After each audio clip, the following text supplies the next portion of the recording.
പാകിസ്ഥാന്റെ champions trophy യാത്ര ഏകദേശം അവസാനത്തിലേക്ക് നീങ്ങുകയാണ്. ആതിഥേയരായ പാകിസ്ഥാൻ പുറത്താകുക എന്നത് ആരാധകരെ സംബന്ധിച്ചിടത്തോളം തീർത്തും ഞെട്ടലുണ്ടാക്കുകയാണ്. ഇന്ത്യ പാകിസ്ഥാനിൽ മത്സരം കളിക്കില്ലെന്ന നിലപാടാണ് ഇന്ത്യയുടെ മത്സരങ്ങൾ ദുബായിലേക്ക് മാറാനുള്ള പ്രധാന കാരണമായതും. അതേ കാരണം തന്നെ ഇപ്പോൾ പാകിസ്ഥാന്റെ പുറത്താകലുള്ള നിർണായക തീരുമാനമായി മാറിയിരിക്കുകയാണ്. ദുബായ് എന്നത് ഇന്ത്യയെ സംബന്ധിച്ചിടത്തോളം നിർണായകമായുള്ള ഹോം ഗ്രൗണ്ടാണ്. പല മത്സരങ്ങളും ഇതിനു മുമ്പ് ദുബായിൽ ഇന്ത്യ കളിച്ചിട്ടുണ്ട്. അതുകൊണ്ട് അത്തരം സാഹചര്യങ്ങളോട് ഇന്ത്യ ഒരുപാട് ഇണങ്ങിയിരുന്നു.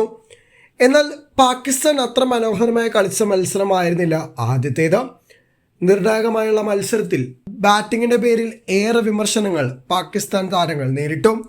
പ്രത്യേകിച്ച് ബാബർ അസമിന്റെ ഇന്നിങ്സ് തന്നെ വലിയ വിവാദമായി. രണ്ടാം മത്സരത്തിൽ അതിഗംഭീര തിരിച്ചുവരവ് പാകിസ്ഥാൻ ആരാധകർ ആഗ്രഹിച്ചിരുന്നു. എന്നാൽ നടന്നത് നേരെ വിപരീത കാഴ്ചയാണ്. ടോസ് ലഭിച്ച് ആദ്യം ബാറ്റ് ചെയ്യാനുള്ള പാകിസ്ഥാൻ തീരുമാനം തെറ്റാന്ന് തെളിയിക്കുന്ന രീതിയിൽ തുടങ്ങാൻ പാകിസ്ഥാന് സാധിച്ചു. ഇവിടെ വെല്ലുവിളിയായത് മധ്യ ഓവറുകളിലെ മെല്ലെപ്പോക്ക് ഇന്നിങ്സുകൾ തന്നെയാണ്. സ്കോർ 240 പാകിസ്ഥാൻ ഓൾ ഔട്ടായി. എന്നാൽ മറുപടി ബാറ്റിംഗിൽ ഇന്ത്യയുടെ സർവാധിപത്യമാണ് കണ്ടത്.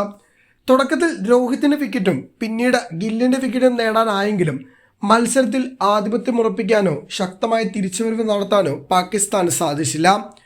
അവസാന ഓവറുകളിൽ കോഹ്ലിയെ കൊണ്ട് സെഞ്ചുറി അടിപ്പിക്കാതിരിക്കാൻ വൈഡുകൾ വരെ എറിഞ്ഞ് പാകിസ്ഥാൻ തനിനിറം കാട്ടിയെന്ന വിവാദങ്ങളും ഒരു വശത്ത് ശക്തമാണ്. വിരാട് കോഹ്ലി എന്നൊക്കെ പാകിസ്ഥാനെതിരെ കളിച്ചിട്ടുണ്ടോ അന്നൊക്കെ മികച്ച രീതിയിൽ റൺസ് കണ്ടെത്താൻ കോഹ്ലിക്ക് സാധിച്ചു. കോഹ്ലിയുടെ കരിയറിലെ ഇപ്പോഴും ഹയസ്റ്റ് സ്കോറായുള്ള 183 പറഞ്ഞത് പാകിസ്ഥാനെതിരെ ഏഷ്യ കപ്പിലാണ്. അതിനുശേഷം പാകിസ്ഥാനെതിരെ എന്നൊക്കെ നിർണായക മത്സരങ്ങൾ വന്നിട്ടുണ്ടോ അന്നൊക്കെ കോഹ്ലി തിളങ്ങിയിട്ടുണ്ട്. ഇന്നും കോഹ്ലിയുടെ മോശം ഫോമിൽ നിന്നും കോഹ്ലി മറികടക്കാനുള്ള പ്രധാന കാരണമായതും ഇതേ പാകിസ്ഥാൻ തന്നെയാണെന്നുള്ളതും ആരാധകരെ സംബന്ധിച്ചിടത്തോളം ആവേശമുണ്ടാക്കുന്നതാണ്. അവസാന ഓവർ വരെ പാകിസ്ഥാൻ ആരാധകർ അത്ഭുതങ്ങൾ പ്രതീക്ഷിച്ചു. എന്നാൽ കാര്യമായ മാറ്റങ്ങളൊന്നും സംഭവിക്കാതെ പാകിസ്ഥാൻ ടൂർണമെന്റിൽ നിന്നും പുറത്താവുന്ന കാഴ്ചയാണ് കാണുന്നത്. ഇനി പാകിസ്ഥാൻ കയറണമെങ്കിൽ അത്ഭുതങ്ങൾ സംഭവിക്കണം. ഇന്ത്യക്ക് അടുത്ത മത്സരം ജയിക്കുകയാണെങ്കിൽ ഗ്രൂപ്പ് ചാമ്പ്യന്മാരായി സെമി ഫൈനലിലേക്ക് പ്രവേശനം നേടാൻ ഇന്ത്യക്ക് ആത്മവിശ്വാസം പകരുന്ന മികച്ച വിജയമാണ് ആദ്യത്തെ രണ്ടും എന്ന് നിസ്സംശയം പറയാനും സാധിക്കും.